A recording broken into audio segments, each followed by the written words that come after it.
Well, as I said, it's like testimony night. And last time we did this was after Overflow. We had a few students share about their experience at Overflow. Tonight, this is something that I wanted to just build in. It's been kind of on my mind for a while, and kind of penciled it in for this month. And at the beginning of the year, I was like, yeah, let's just pick this night, and here we are. So tonight, it takes a lot of courage to get up here and to speak and to share, a story, right? To share your testimony. It takes a lot of courage. Even for me, every single Friday, I hate getting up here and speaking because I'm like, no, I don't have the confidence to do so. And so it takes a lot of courage to come up here and share. So first and foremost, can we just give a round of applause for Dominic and Campbell and Emily who are going to be sharing? Super excited to hear from them. And I'm going to have Dominic come up first. And so if you don't know Dominic was, do you want to sit? I don't know if you want to sit or stand. It's up to you. Okay. It's all yours. Dominic has been, that's your spot, sir. Dominic's been, been here for past, since 2021? 2021. And he's been a student here at Impact. And then he's done kind of a victory lap here at Impact. So if you don't know, we allow students, once you've graduated grade 12, we allow you to do like a 1-year victory lap. That's just what we call it. So you get to stay another year. So he's done that victory lap. And now he is, next year he's looking at, becoming a leader here. He does help out back there with media. He's an assistant here at Impact. So he helps us with media. He helps us kind of run our live stream and stuff like that. So we asked Dominic to share because he is someone who has recently left Impact, and he's made that journey into college. He's made that journey into young adults. So, I'm excited to just hear what he has to say. Give it up for Dominic. Maybe I will sit. Okay. Well, he basically said the whole first part of this testimony I've written, but so I just need to make it a bit longer. So, my name's Dominic. Some of you might know me. I work back there. And I'm here to talk about my experience with the Christian faith throughout my high school years, because when I was growing up, I went to 2 different high schools, kind of 3, because during my grade 10 year, I did a online school because of COVID. But in my grade 9 year, my mom decided to sign me up to a high school that focused on science, technology, engineering, arts, and math. So it was a STEAM school that was focused on those 5 subjects and also on the Indigenous culture of Canada. So every morning at that school, we'd always do I forget what it is by now, but the 12 Indigenous prayers and give thanks to their God over the announcements. I never took part of this. I just stood still because out of respect. So during my time at that school, I did not come out about my faith much at all because I was a bit nervous to get made fun of because of that. Because of the history in Canada that, Christians and Indigenous people have, it was scary to come out of that school. I did come out once, and when I did, what was it? The person I talked to, the moment I told him I was Christian, he just flat out said, "Oh, so you supported what they did back then." And after he said that, I didn't open my mouth about my Christian faith at all because I was scared I would get outcast. All the teachers wouldn't like me anymore because, Christians and Indigenous people didn't get along a whole lot back in the 1800s. I don't know. But then COVID came along and school was canceled. I had to do online school, and my mom thought it would be a good time to move 3 hours away. So during my grade 10 year, I did online school through the same high school, and I failed an entire semester because I did not like online school. So then, all of grade 10, I went and did some actual online schooling that was not through a school. And I started coming here during then too to try to make some friends because I knew no one here, moving from, 3 hours away. And that's when I started coming out to youth. I talked to a few people. I was a bit quiet, per se, and didn't really communicate to many people. But then grade 11 came along, and my mom thought it would be a good idea to sign me up to go to Alexander Mackenzie, which is not it's an interesting school, to say the least. So, my grade 11 year there was not the most fun. I mean, everyone had masks. Everyone knew each other. Everyone was from the country. Me coming from Brantford, I was not used to that at all. I've never even heard of the trades until I started going to Alexander. So the change there was a lot for me to handle. And my whole first semester, I didn't really talk to many people. I didn't know anyone. Everyone made fun of me because I was a new kid, and I kind of just kept to myself. That was until second semester came along, and we didn't exactly need to wear masks anymore, so I could actually get to know people's faces and get to know people. This was a lot more better. And that's when I had a wonderful math class where, that math class was interesting. I was the only one in that course who actually knew what I was doing, so all the kids would get me to do their homework because I guess I was a bit of a nerd, or at least I seemed like it. So that's when I finally started to make some friends at Alexander. And they were interesting friends, to say the least.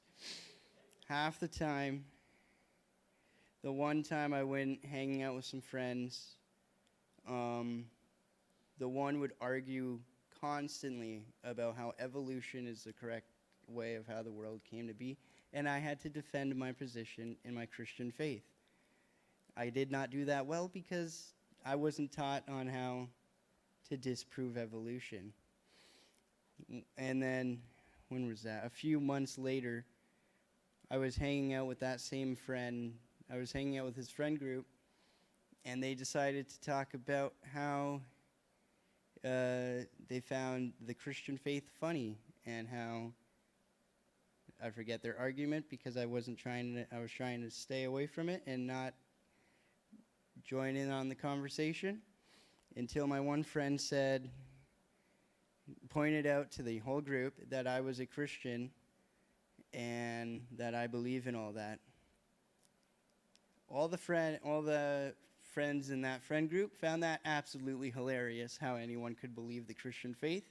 And from that day forward, all my friends called me Jesus Man, and they still call me that to this day. It's not the funnest thing. Whoops. Where's the next part? Then, throughout the years at Alexander, the friend group expanded. I had one other Christian friend in that group, but he goes to a Anglican church, I think it's called, and it's a teeny bit different than Pentecostals, a lot more like Catholic. So I didn't really have many people there that I knew, and that also studied the Christian faith along with me. So, yeah. When I was leaving Alexander, my one friend group, we met up one final time, and the one kid was making fun of me because, I was Christian, and was making jokes about how he was going to crucify me if he could ever get the chance. I had no response to that because I don't know how to respond to that. And we haven't talked much since that until, when was that? 2 years ago, they invited me to a campfire, and I didn't know he was there. and his mom was there too, which was a bit weird. And then their mom wanted to start an argument with me about the Christian faith and decided to pick on how in the Bible it mentions homosexuality is kind of frowned upon because she had a gay son. So she would constantly berate me with questions, and I truly had no way to actually come up with any logical answers because I never studied the Bible that much. Then last year, I decided if I really want to get deeper into the faith, I should start going to young adults because, you know, I'm a young adult now. It was hard to accept that I grew old, but I did. So I started going to the young adults group, and that's on Sunday nights. And over there, we don't do much of game-wise. We mainly just do Bible studies. And since going there, I've expanded my knowledge on the Bible enough to argue with some non-Christian folk, mainly the ones I met at college. And, oh man, for all you grade 12s that are going to college or university, good luck, because it's fun. It's interesting. My college experience was half the people in my course were older than Bobby. So the conversations I had were very awkward. And I truly realized going into college, if you're nervous about not being mature and not being an adult and, still feeling like a kid, you won't feel like that as soon as you go to college because, oh my, all the dirty jokes that happened in college, mainly because I went to trades, even the teachers would make fun of us for the most stupidest reasons. So, yeah, where's the ending? Then, in college, I had one conversation with someone. He was around, 45 maybe. I was just sitting, helping him with some of his work, and he was helping me. Mainly he was helping me. But I mentioned the fact that I went to church the day prior, and then he completely opened up to me about how the Christian church is sometimes, what was it? How can I phrase that appropriately? How when he was in church, something happened to him that turned him completely away from the faith, and I had to talk to someone who's almost 50 about why he should turn back to his faith. Did it work?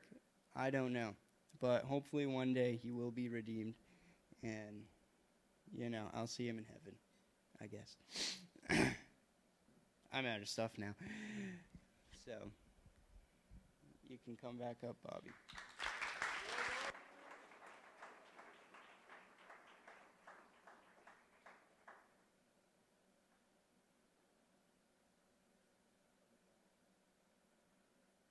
I don't know if that was an insult or an encouragement that half of your college course people were older than me. That's probably a good thing. Thank you. Well, on most days. Okay. Next we have Emily Yonke. Where's Emily? There's Emily. Emily, I don't gotta introduce you. Everyone knows you. You don't even want that. You're just like, I got no notes. I'm just. No, I have my phone. I need notes. Okay. Yeah. There you go. Okay.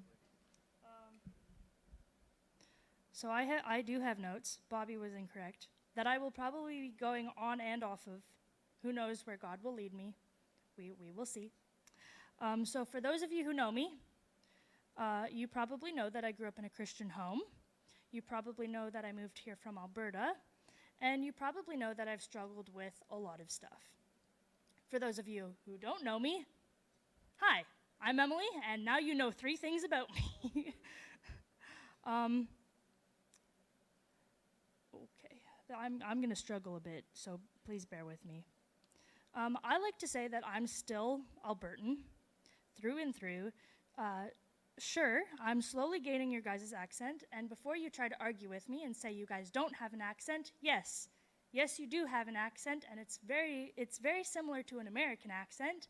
And yes, I'm growing accustomed to it and adapting to it, which is very annoying. So thanks a lot to all of you that I hang out with that have done that to me. I'm also slowly getting accustomed to the weather here. I'm losing my strength against cold weather, which is kind of sad. What you probably don't know is that when I lived in Alberta, I had one friend. I had one friend and one friend only. My one friend would not let me have other friends. She put me down constantly to make herself feel better about herself, and she lied to me always. It was always, everything she said to me was just a lie. When I moved here, I left that, which was amazing. She took a very big toll on me. I believe that a lot of what I've struggled with is because of that friendship that I was in. But moving here, I was able to gain new friends, build relationships that are healthy, that are true and God-honoring, which was a huge blessing for me.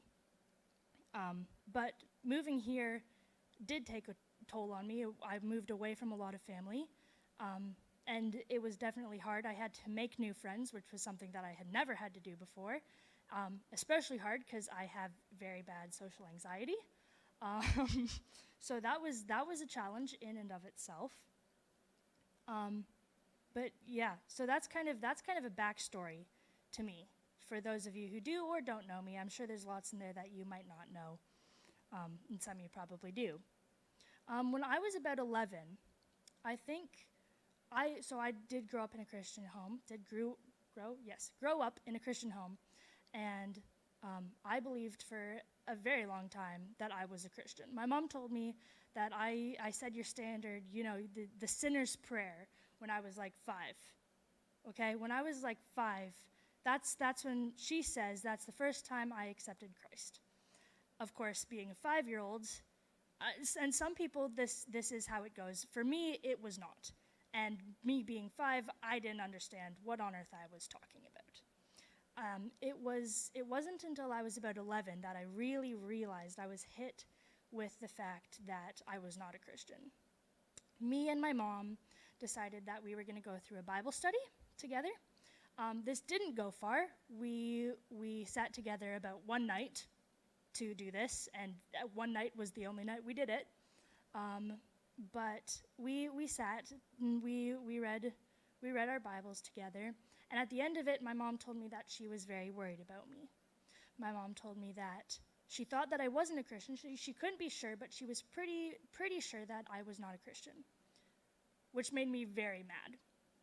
I told her that, yes, of course I'm a Christian, and I stormed off to bed. I stormed up the stairs and into my room, and I was so mad at my mom. I just, all of these thoughts, how dare she say that I was not a Christian? How could my own mother say that to me? Of course, she knew better, and I wasn't a Christian, but after that, I decided that I would not let anybody ever think that I was not a Christian again. I decided that I would try to be nicer to my siblings. I decided that I would take very long notes in church, and I decided that I would pray longer. I decided these were the things. These were the things that if I did them, I would everybody would know that I was a Christian. Each night, though, I lay in bed with more and more dread than the night before, knowing that I was not going to heaven and I did not know how I would get there. I didn't know that I needed Christ. I just knew that I had to get to heaven and I had to do more and more each day to get there. I have to try to find my spot because now I need to look at my notes again.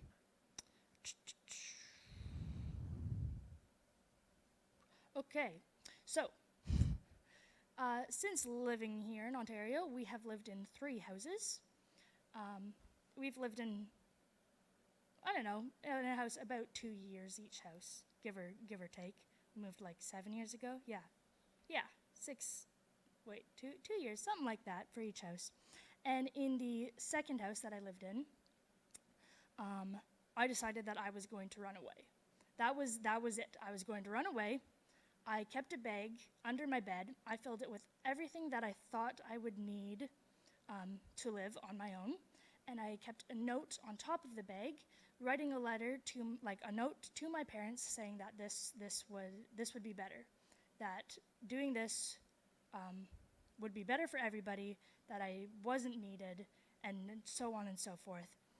I never was able to bring myself to actually do it, though. I got close a couple times. There are a few times I went and I walked out to the edge of the field surrounding our house, and I always turned back. Said, nope, tonight's not the night. And so yeah, so that kind of was going on, and just constant, just everything just felt like it was getting worse and worse for me. Then one night, I was babysitting, as I often did, having 5 younger siblings. Babysitting comes as you're the oldest. And caffeine does not usually affect me. I will say that. Well, it didn't. Now it makes me kind of sick. But it didn't affect me. And so I decided, great plan, I would drink 3 large cups of highly caffeinated beverages, because caffeine didn't affect me. It'd be okay. It was not okay. I stayed up into the wee hours of the morning, just tossing and turning and tossing and turning and tossing and turning, and I could not fall asleep. So I finally gave up, and I just lay back, and I decided to listen to my younger sister's Odyssey that she was playing. She was playing in episodes of Adventures in Odyssey, and I decided that I would listen to that. I would just give up and listen. And what was I can't remember what episode it was that was playing, but it was one that heavily talked about salvation. I can't remember what all was said, but I know that it talked heavily of salvation, and it hit me, I was just hit right in the face, with the realization that Jesus Christ came down and died for me, right? It had never processed that Jesus died for me. He gave himself for me. And I just cried. I cried and I cried, just being hit with that realization. I realized that I needed to turn my life to Christ, to give up the control that I wanted. I realized that I couldn't get to heaven on my own like I had been trying. Ephesians 2, 8 and 9 say, "For by grace you have been saved through faith, and this is not your own doing, but it is the gift of God, not a result of works, so that no one may boast." And it was that night, March 30th, 3 years ago, so I'd have been 14, when I gave my life to Christ. It was really good at first, right? For any of you who have been saved, it's kind of, or have been to Overflow, it's kind of like the same thing, right? You're up here when you get saved. Everything just feels incredible. You cannot be stopped. There's nothing that can stop you. But that doesn't always stay forever, right? That'll go back down. So for a while there, right after I got saved, all of my thoughts of running away, of any of that it just kind of stopped. And then over the summer, going into when I went into grade 9, a lot of stuff happened, just within all of my friend groups. I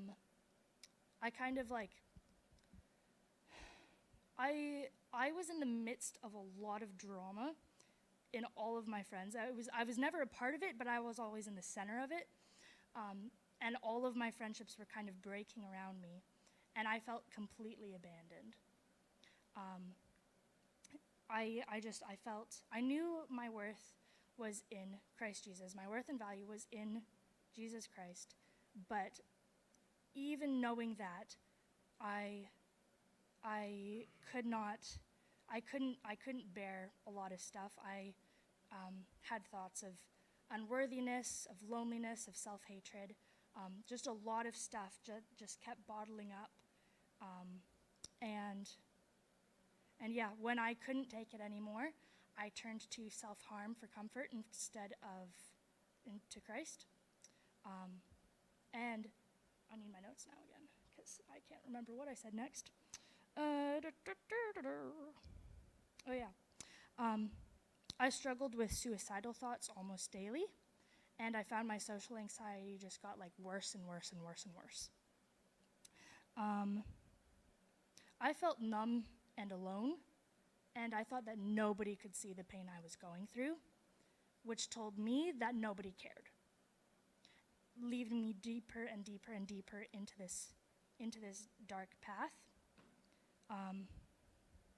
I hadn't told anyone. I hadn't thought anybody noticed, and then I had a friend reach out to me and encourage me to tell my parents. And I was really scared to do that. I did not do that at first. I thought that as soon as I would tell my parents, I would like be admitting how much of a failure I was. I wasn't a failure, but that's what I thought. And with more and more encouragement, I did end up telling my parents, who helped me a lot.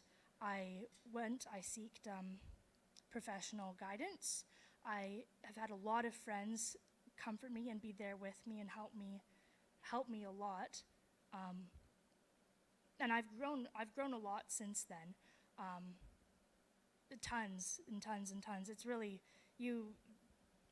it's incredible how much God has worked with me through the things I struggled with. And I think the big difference for me between how I was and how I am, or how I am now, is knowing that no matter what, God is in control. That I have hope in Christ Jesus, and I know that no matter what happens, God has a plan for my life, and that his plan is a good plan. And that's the biggest thing that has brought me deeper into my faith, that has helped me through so many hard things. It's just that God is in control and he has a plan. I just want to end with Jeremiah 29:11, which says, "For I know the plans I have for you, declares the Lord, plans for welfare and not for evil, to give you a future and a hope."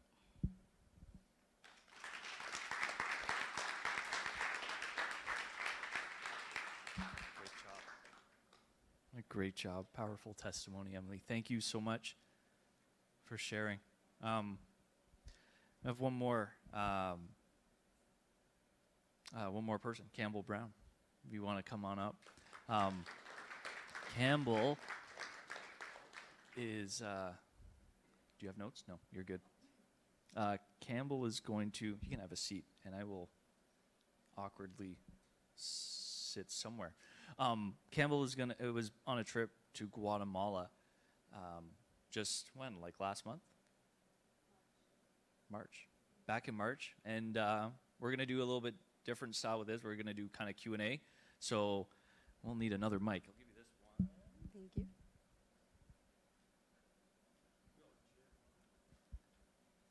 Yeah, maybe I'll grab that. So, Campbell, I guess, why don't you kind of just share how you ended up going to Guatemala? How did you end up there? I did not think I was going to go at all. I had not planned on going to Guatemala anytime soon. I'd always seen people at our church go, but I never thought that I would be called to do it, at least not anytime soon. Until Pastor Sam, the lead pastor at the church, asked me if I would go on a trip because there was only one girl going and she had her brother with her, but he was like, "Would you want to go and take this opportunity?" So I was like, "Sure, I'll do it," but was a little bit hesitant because I didn't know for sure if it was the right decision. But I can tell you I'm very happy I went on it, and I've not only made the friendship but also got a great experience. So that's how I ended up going. Okay. How did you see God at work in others on this trip? And how did you see God work kind of through you? There was a moment where, a little rough overview of what we did is we went to the school and we brought a bunch of kids that were JK and SK to McDonald's for the first time, because a lot of them never get the chance to go. And then we also were able to go to a site and build a few homes for people. And it was definitely really cool when we did the one day where we did a blessing over the homes, because Mark Abernathy, guy that went with us, he was like, do you want to do a blessing over the home? And I was like, no, like not really, because I didn't really know what to say. And it was a little bit out of my comfort zone. But then when we got to the next house, Sam was like, no, you're going to do a blessing. Just do it. And so I was like, okay. So it was definitely threw me into an uncomfortable situation, but I'm happy I did it. And I felt like God worked through me to not only do that, but also like bring joy to the kids and the people around with loving arms and being able to make a difference for everyone's lives there. So kind of, I guess a follow-up question with that, like, you mentioned that you prayed, right? Like, did you notice any personal growth in your relationship with God through that? I think I had more confidence, and I think it was different. Like, I could always pray at home, but it was different to actually pray over someone, and I hadn't actually done that in a while. So it was really cool, especially like people I didn't know, and able to just pray over them and their journey. And it felt like it was really good. Like, I made a connection with them and the people that lived there, and it was really nice. Did you have like a kind of like a kid or a couple kids that you really connected with more? Yeah, so we went to the school the first day, and we brought them all to McDonald's, and we all kind of went in the foyer where the McDonald's is, and then after, we were able to bring the kids all into the play place and run around with them. And so I made a lot of connections right away, and especially because each box had their name, because you can hear their name, but you may not know and understand what name it really means, because they do have an accent in the language barrier. But when I was able to read the names, I was able to learn their names and say it to them and build friendships with the kids. And then the next day we went to the school, and we were able to go with Miss Lulu and teach them English for each class. And we did a lot with the younger kids, and then we were able to go and help out with the phys ed class, help out with dance class, and it was definitely really cool, especially when we went to the one work site where we were building the one home, and the one little boy, all he wanted to do is just build, and he watched as we all like drilled in things, but he's like, well, I want to do it too. So we allowed him to help us, and I got to teach him how to drill in the screws. So it was pretty cool to see how, even though we were building it for him, all he wanted to do was help. So that was really touching. Was there something that like broke your heart while you were there? We got to visit the dump, and it wasn't till then that I realized, well, I already knew how humbling it would be and how like privileged we are, but when we went to the dump, it was really hard to walk around and see that people were privileged there if they had even a little, like just a little roof over their head. Like, most of them, their job that day was to search through the dump piles and search for new things that they would make new and make use of. And we were talking to Alex, which was one guy that was there with us, and he was kind of like led us to each dump or each build site, and like told us a little bit of backstory. And he talked to us about how that when we grow up, we always want to be a doctor or an astronaut or something. And he said all these kids, all that they want to do is just be a truck driver that drives in and drives out. And it was really sad to hear that that's what they found like inspiring to them, and that some of those kids, like, we don't know if those kids are some of the most genius kids out there, but they don't get privileged with the opportunity to go to school.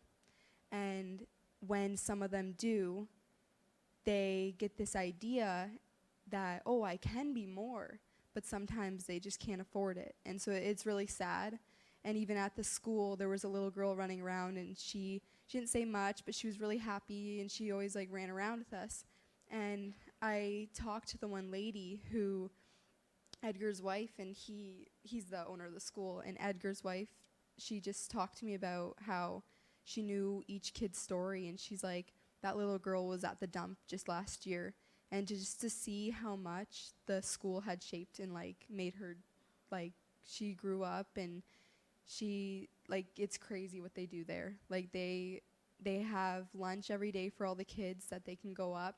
And even I'd walk through the cafeteria, and these kids, like, some of them really don't have much. They've never seen money, nothing. And they were like, take my chips. Like, they were trying to offer me things. And I'm like, no, like, I'm supposed to give to you. But all they want to do is just give. And even we went to McDonald's, and when the kids were eating their McDonald's, I was like, do you guys want to finish it? And they're like, no. And so then the one teacher explained that they're all saving their McDonald's for the rest of their family at home.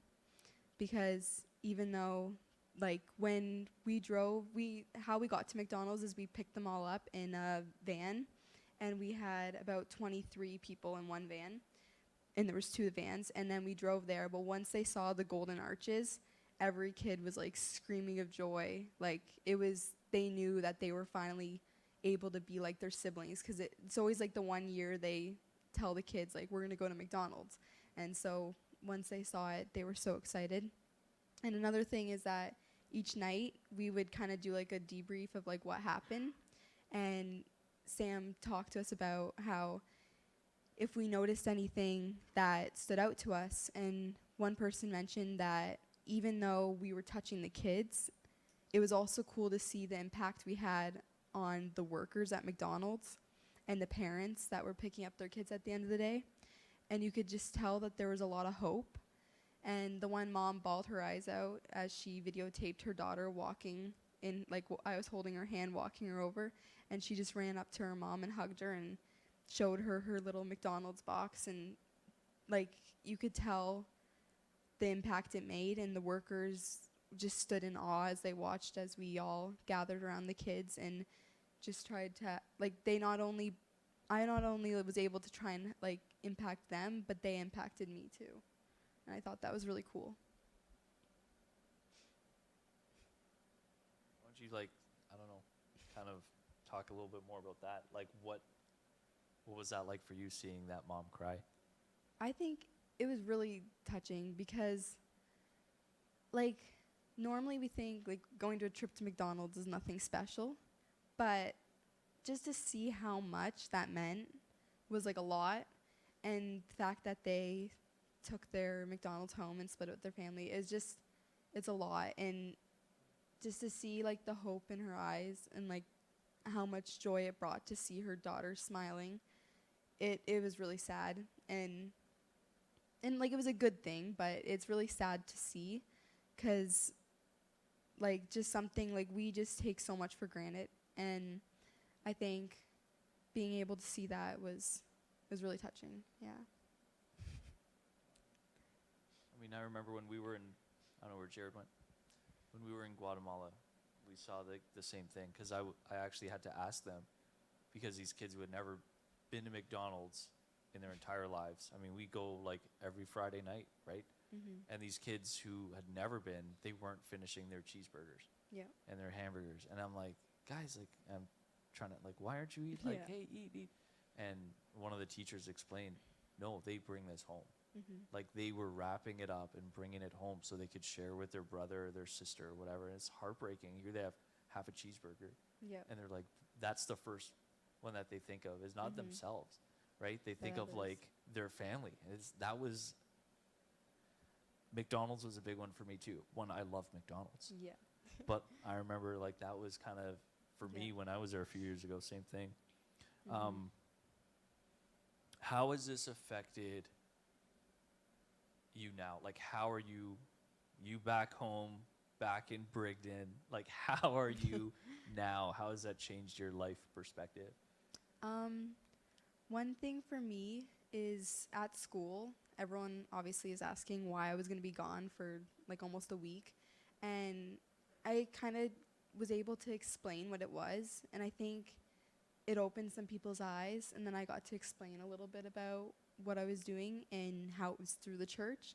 And I think it definitely touched a lot of people, and I think it was let me like talk a little bit about Christianity and what it's like to go on the trip and what like we're trying to do and how we're trying to impact them.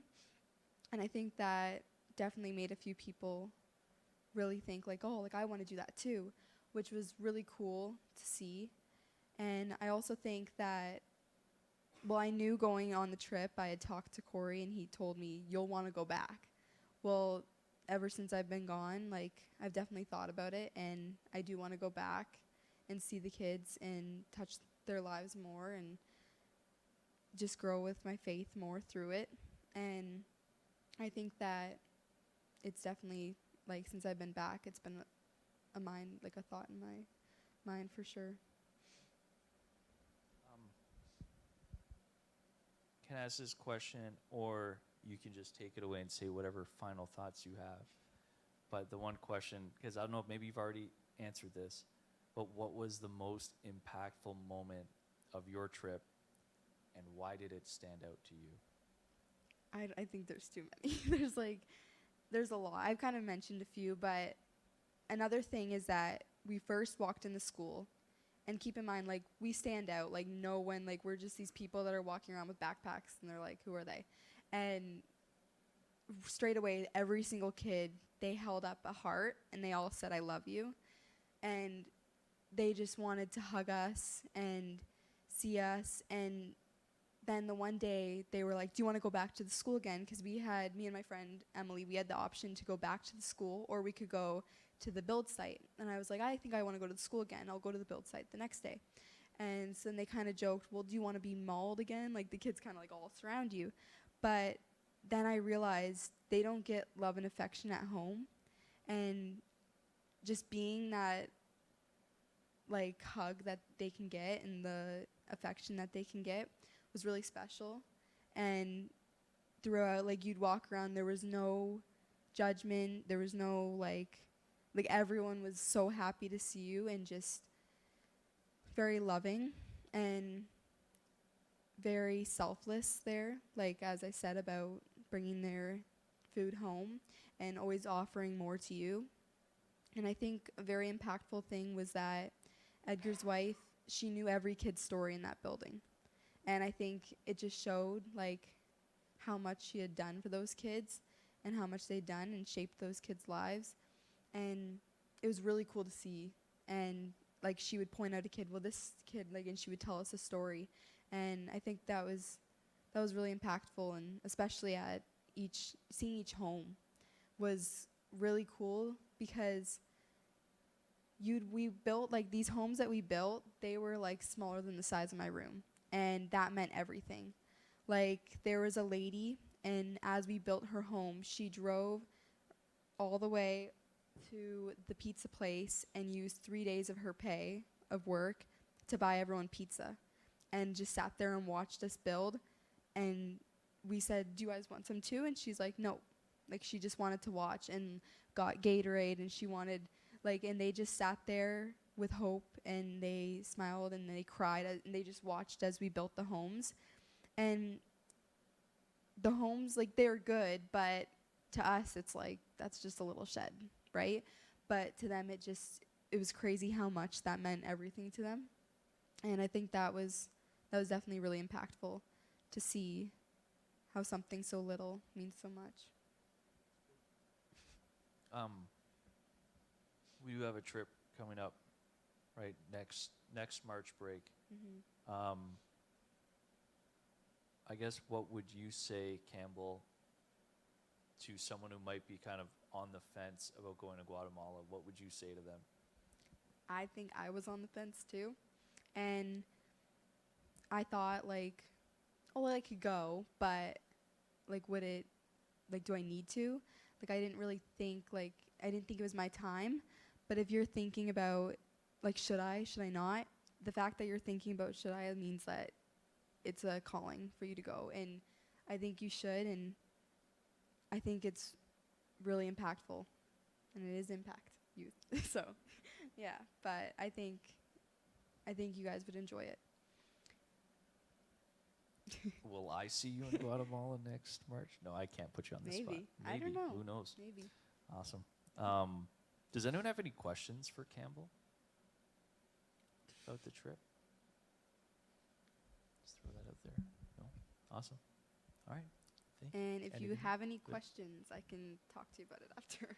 And pictures. Oh, I have many pictures. If you want to see pictures of her trip, ask her Yes. as well afterwards. But give it up for Campbell, guys. Thank you so much, Campbell.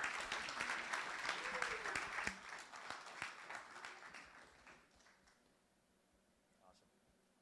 Okay, so yeah, that trip is for next March break, March 13th to 22nd, I think it is.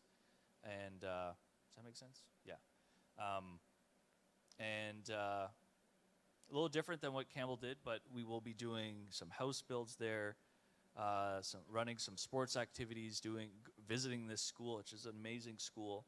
And I think what you said, like, it is amazing that she knows like those students' stories, right? And there's like 150 kids there. Like, it's not like it's like 30 kids. It's a lot of stories, and she knows them all by name. She knows all their stories, their families. It's really, really remarkable. But if you are interested in that trip at all, even if she said, if you're even thinking about it, talk to Campbell. Like, she will tell you, she'll go in more stories about all that she experienced. Come and talk to one of us. We would love to go on that trip. A couple of the leaders are going, and myself. But yeah. So I just want to just take a moment and just thank Dominic and Emily and Campbell just for sharing tonight. Just give them a round of applause. I know I've asked you that many times, but just amazing stuff. Like, you guys exceeded my expectations. Great job, guys. And thank you for your vulnerability. Thank you for sharing that stuff. Just amazing stuff. And just kind of heard, like, throughout all those stories, there's God's faithfulness, right? Like, whether it's in struggles or in doubts or victories and cool things, you just kind of hear the faithfulness of God. And just want to encourage you. You might leave here, and I want to encourage you that all of us have a story. Like, some of us might not have, we don't have all the same stories because that would be boring, right? But you do have a story. And I want to encourage you to share that story. Share it with your friends. Share it with your family. But share what God has done in your life, because each and every one of us has a testimony, and it is special and unique to you and to me. And share that. There's power in that. It is encouraging to when we share our testimony. So why don't we just close in prayer, and I will let you guys all go. Jesus, we thank you for tonight. God, I thank you for the ones who shared their stories, Lord. God, would you just be glorified in all of it, Lord? I pray that we would leave here challenged, Lord, to pursue you more. God, I just pray, Lord, for all of us just this week, Lord, as we go out throughout the week. God, I pray blessing upon each and every one of these students, Lord. And God, we just thank you for tonight. To you be the glory. In Jesus' name we pray. Amen. Amen. Remember, next week,